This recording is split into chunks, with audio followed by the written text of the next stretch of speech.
शांतनु जी, मेरा सीधा सवाल है, क्या पेगासस बड़ा मुद्दा है? महंगाई, बेरोजगारी, कोरोना, वैक्सीनेशन, किसानों की समस्या, इन सबसे बड़ा मुद्दा है?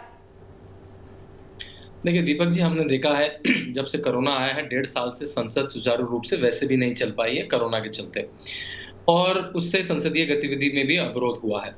अब देखिए, संसद आती है, मानसून सत्र आता है और पता है क्योंकि अब कोरोना में सरकार की अच्छी परफॉर्मेंस रही है, वैक्सीन में सरकार की अच्छी परफॉर्मेंस रही है, तो कोरोना पे अब बात जो उसका विशेष सत्र बुलाना चाहते थे राहुल गांधी।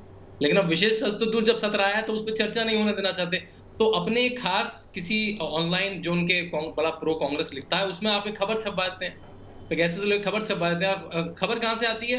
एमनेस्टी इंटरनेशनल की एक रिपोर्ट आती है और वो एमनेस्टी इंटरनेशनल खुद कह रही है कि मैं तो कह ही नहीं रहा हूँ कि ये लिस्ट में एनएसओ पेगासस का कोई रोल है। मैंने तो ये कहा है कि हाँ, एनएसओ का कोई क्लाइंट यानी पेगासस का कोई क्लाइंट इस लिस्ट को शायद स्पाई कर सकता है। तो जिसने खबर निकाली थी वो खुद ही कह रहा है कि मैं तो इस खबर में कह ही नहीं रहा हूँ, और वायर में जहाँ खबर लिखी थी वहां भी कह रहा है कि ये मैं हो सकता है। तो देखिए, ऐसे कॉन्स्पिरेसी थ्योरी तो एक दिन में 5 आती हैं दीपक जी। सब पे क्या मैं लेके संसद रोक दूं?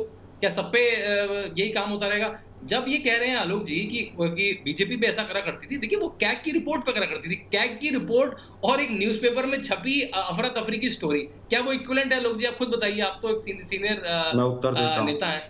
तो मैं कहाँ एक उत्तर वायर देता में हूँ। छपी हुई रिपोर्ट जिसको एमनेस्टी जिसके नाम कोट करा, वो खुद ही मना कर रही है कि हमने तो ऐसा कहा ही नहीं, और आप वर्सेस कैग की रिपोर्ट, इसमें भाजपा ने संसद की कार्यवाही रोकी थी। तो मेरे ख्याल से देखिए, मैं बहुत उत्तर बहुत देता हूँ। बहुत वैसे भी संसद का समय जाया हुआ है। कोरोना में बहुत सारे संसदीय बिल पास होने हैं, 30-32 बिल इसमें आने हैं, उनको पास होने दीजिए, सब जनता की भलाई में है। और डिबेट पे आइए, आप स्टार क्वेश्चन पूछिए, अनस्टार क्वेश्चन पूछिए। दीपक जी, आखिरी बात कहूंगा 10 सेकंड में, राहुल गांधी की 17वीं लोकसभा में अटेंडेंस मात्र 50% है। सोनिया गांधी की 44% है, अखिलेश यादव की 36% है। मतलब ये वैसे संसद के इंस्ट्रूमेंट्स का इस्तेमाल नहीं करेंगे, प्राइवेट मेंबर बिल ये पेश नहीं करते, डिबेट्स में ये पार्टिसिपेट नहीं करते, क्वेश्चंस ये पूछते नहीं। भाजपा वालों के अपनी सरकार से ज्यादा क्वेश्चन है, अपोजिशन के कम क्वेश्चन है ऑन एन एवरेज। अटेंडेंस इनकी होती नहीं, ये बैंकॉक में कहाँ का तो पड़े रहते हैं। मतलब ये संसद की किसी भी टूल का वैसे इस्तेमाल नहीं करते, और जब संसद चलती है तो किसी आड़े टेढ़ी खबर को लेके ठीक है, संसद रोकने का प्रयास ठीक करते हैं। है, मेरे ख्याल से ये ठीक नहीं है, बिल्कुल ठीक नहीं है। मैं उत्तर देता हूँ दीपक जी। जो लोग ठीक है। बैंकॉक की आलोक जी, बात उन्होंने इधर-उधर साफ की कहा बात कि करते हैं, बीजेपी ने जिन उनको मुद्दों मैं को बहुत उठाया सीरियस वो सीएजी की रिपोर्ट के आधार पर उठाया, पर एक ऐसी खबर को मुद्दा बनाया जा रहा है जिसकी विश्वसनीयता, उसके ठीक होने पर संदेह है, और वो खुद पार्टीज लिख रही है इस बात को, जिनने खबर छापी है कि हो भी सकता है, नहीं भी हो सकता है। देखिए, मुझे लगता है कि जो लोग इस तरह की शब्दावली का इस्तेमाल करते हैं बैंकॉक, मैं उनको सीरियसली नहीं लेता, क्योंकि वो बायस्ड हैं और राजनीतिक विश्लेषक नहीं, होंगे, 50% वो घर अटेंडेंस में आप बोलिए, होंगे। चलो बैंकॉक छोड़ दीजिए, आप दूसरी चीज़ 50% अरे अटेंडेंस सर तो सुनिए डेटा ना, है ना, सुनिए ना भाई, अब 50% सुनिए ना सर। मोदी केवल वो जी की उनकी कितनी अटेंडेंस और अमित शाह जी 50% की है। कितनी है पता है ये कोई आपको? ये इसमें अमित बैंकॉक नहीं है। नहीं, अमित शाह जी की कितनी है पता है आपको? देखिए, मंत्रियों की अटेंडेंस अलग तरह से कैलकुलेट होती है, सांसदों मैं की कह रहा हूँ अटेंडेंस अलग अमित तरह से शाह जी की कैलकुलेट होती है। कितनी है आपको शायद आपको पता संसदीय है? प्रणाली का पहले अमित आप शाह चेक जी करके आइए। लास्ट टाइम कब गए थे संसद में आपको पता है? शांति से सुनिए बात को। मंत्रियों की अटेंडेंस जहाँ तक बात कैलकुलेट करने की अरे भाई परिपाटी सुनिए ना अलग भाई। होती है, नॉन मंत्रियों की अच्छा, परिपाटी नहीं, अलग नहीं होती है। उनको आप तेजस्वी बीजेपी सूर्या वाले हैं, से उनको कंपेयर सारी करिए, छूट है। आप पूनम महाजन से हाँ, कंपेयर मतलब करिए। मंत्री तेजस्वी सूर्या नया लड़का है, अरे साहब हमें क्या करना 95% है, हम ज्यादा कर रहे अटेंडेंस हैं, है आप उसकी। सुनिए ज़रा। पूनम आप महाजन की शांति से 90% ज्यादा सुनिए, अटेंडेंस है। आप बोलते रहिए फिर अब, मैं चुप रहूँगा। मैं आपके देखिए, बीच में बिल्कुल नहीं बोला आप, था, मैं क्योंकि आप चुप गलत रहूँगा। बात कर रहे हैं। मंत्रियों की अटेंडेंस कैलकुलेट करने की परिपाटी अच्छा, आलोक जी शांतनु एक बिल्कुल एक अलग करके होती है, प्लीज, आपको शांतनु पता होगा आलोक जी को जवाब देने दीजिए। कुछ और रह गया हो तो बोल लीजिए। मैं बस आपको सही कर रहा हूँ। मैंने बोली आलोक जी, शांतनु नहीं बोल रहे हैं।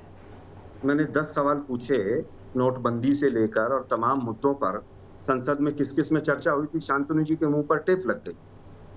राहुल गांधी, राहुल गांधी, राहुल गांधी। इतना डरते क्यों हैं ये लोग राहुल गांधी से? 2017 के बाद से तमाम चीजें पेगासस की शुरू हुई। 2019 में 3 नवंबर को व्हाट्सएप और फेसबुक दोनों लिखते हैं कि ऐसा-ऐसा हुआ है, और हमारे यहाँ पर जो सर्ट है, ministry of IT, computer emergency response team, उसने भी लिखा कि ये हुआ है, लेकिन सरकार बचाना चाहती है। आप कह रहे हैं जांच हो जाएगी।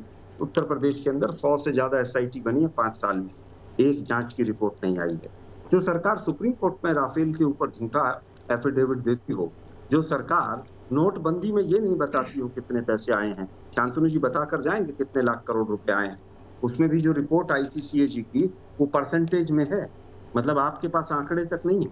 ये सरकार पूरी तरह से, आज कौन सीएजी हैं? मुर्मू साहब का इतिहास पता होगा ना आपको। आज आपने सब सारी संवैधानिक संस्थाओं को बंधक बना दिया है। आप बताइए आज वो सीएजी जो विनोद राय साहब से वो कहाँ है आज? उसको कौन-कौन से उनको तोहफे मिले हैं पूरे देश ने नहीं देखा है। आपने तो जजों तक को तोहफे दिए हैं, जिन्होंने आपको बरी किया है, जिन्होंने आपने जज लोया वाले जज कहाँ हैं? वो पता है आपको जिन जस्टिस साहब ने वो सर सब जो वहाँ पर फैसला दिया था। आज सिचुएशन ये है कि सारी संवैधानिक संस्थाएं बंधक हैं। आपको पता है दिल्ली पुलिस के कमिश्नर कौन बने? अस्थाना जी 3 दिन बाद रिटायर होने थे। क्यों बने हैं वो पता है? उसका भी रेलवे बोर्ड के चेयरमैन 3 साल का एक्सटेंशन हिंदुस्तान के इतिहास में पहली बार हुआ है, क्योंकि सारे रेलवे के कॉरिडोर अडानी को देने हैं इनको अगले 3 साल में। आप लोग थोड़ा-सा एक अंधभक्ति छोड़ दीजिए, वास्तविकता पर बात कीजिए। कोरोना में 7 महीने में 7% पॉपुलेशन वैक्सीनेट हुई है। आप कह रहे हैं कोरोना में बहुत अच्छा हो गया। आप लोगों को याद है फुटपाथ के ऊपर लोग ऑक्सीजन की वजह से मर गए, अभी भी कोरोना बहुत अच्छा मैनेज हुआ था। आपने देखा था इलाहाबाद का संगम का जो घाट है वो उसके ऊपर मुर्दा बस्ती बन गई वो।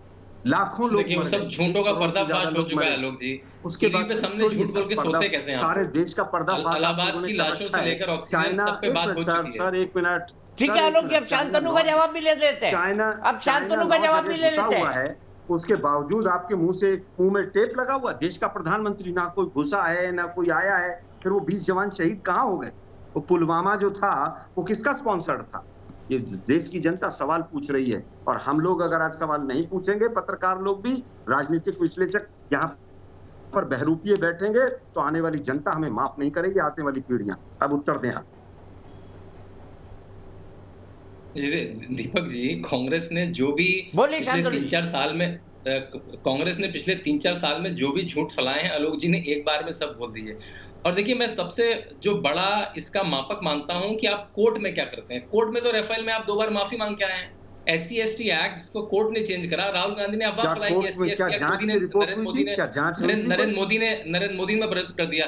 देखिए अगर कांग्रेस किसी मामले में कोर्ट तक नहीं जाती, कांग्रेस के देखिए 3 तरीके हैं। एक तो तरीका है वो कीचड़ फेंक के भाग जाएगी आप, और फिर वो अरविंद केजरीवाल की तरह बाद में आके माफी मांग लेगी। अरविंद केजरीवाल ने इस फॉर्मूले को पेटेंट कर दिया है कि गाली देते रहो। अगर आपको जेटली जी कोर्ट में ले जाए माफी मांग लो, अगर आपको नितिन गडकरी कोर्ट में ले जाए माफी मांग लो, राफेल में झूठ बोलते रहो, सुप्रीम कोर्ट कहे तो माफी मांग लो। लेकिन अगर उससे उनको लगता है कि इतना झूठ फैला दें कि क्या पता कुछ लोगों तक तो ये मक चिपक ही जाए, कीचड़ चिपक ही जाए। अगर कांग्रेस अगर वो कोर्ट में जाती है तो कम से कम एक स्टेप लेती है। अगर कांग्रेस कोर्ट में नहीं जाती, आपको पता है कांग्रेस पार्टी में आधे तो लॉयर भरे हैं, तो उनको कोर्ट में जाने में कोई दिक्कत नहीं है। अगर वो किसी मामले में कोर्ट नहीं जाते हैं, पुलिस नहीं जाते हैं, तो इसका मतलब है मामला बिल्कुल ही फर्जी है। मतलब पेगासस के केस में पुलिस स्टेशन तक नहीं गए राहुल गांधी अपना फोन लेके कि भाई मेरे फोन की हैकिंग हुई है, इसको जरा देख लो कि कुछ गड़बड़ है। कोर्ट में नहीं गए। अगर कांग्रेस कोर्ट में जाती है तो वो माहौल बनाने के लिए, और कोर्ट में नहीं जाती है, समझ लीजिए दीपक जी कि मामले में उतनी भी नहीं है कि मतलब वो कोर्ट एडमिट तक नहीं करेगा केस। तो अगर मैं आपको चैलेंज देता हूं लोग जी, आप पेगासस के केस को कोर्ट में लेके जाइए, पुलिस में लेके जाइए। आप लोग नहीं जाएंगे क्योंकि आपको केवल माहौल फैलाना है, संसद खराब करनी है, लोगों का समय और पैसा खराब करना है संसद का।